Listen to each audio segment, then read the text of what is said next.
Well, good afternoon. We're going to do something a little bit different here as I zoom in so you can see the data a little better. We're going to start looking at a leading indicator. I'm going to explain it to you, and we're going to start watching this one too. Single family home sales on 30A for the month of October are going to be maintain themselves in a negative comparison trend that I've been talking about. We will have had more single family homes sold on 30A last year in units than we will have this year. About 181, I think it is, versus what will end up being about 147.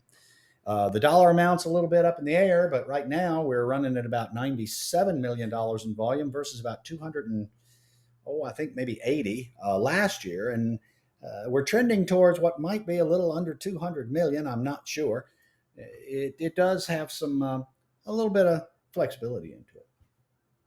Let's talk about one that's interesting. We're going to look at three pieces of data, different time slices. This is from March 1st of 2021 to June 30th of 2021, just picking some date ranges here. And I'm looking at the original list price, OLP, original list price to selling price, not the list price to selling price, which, if your list price is $1,000,000 and then you mark it down to 900,000 and then to 850, and then you sell it for 850, your selling price to list price will be 100%.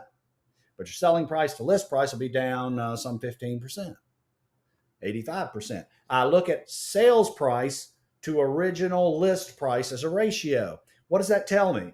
It tells me that in today's market, people will list at prices they think they can achieve.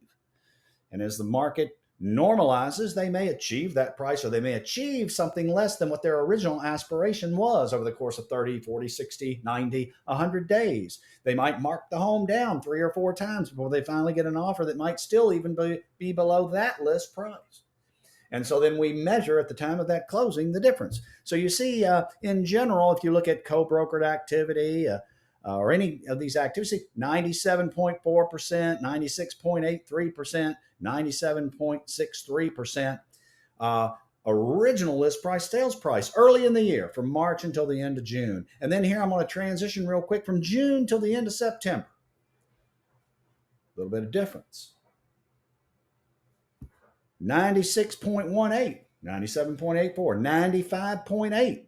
A difference. The selling price is now drifting further below the original list price. Hang on, there's more coming.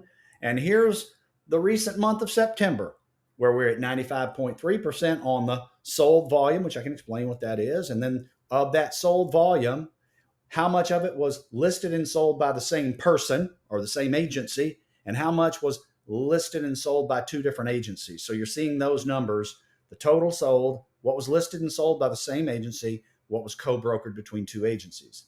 So 95.3% is the average at the top. And then there's a difference between the two. One agent, 97.09, 2 different agents, 94.82. So anyway, it's come quite down.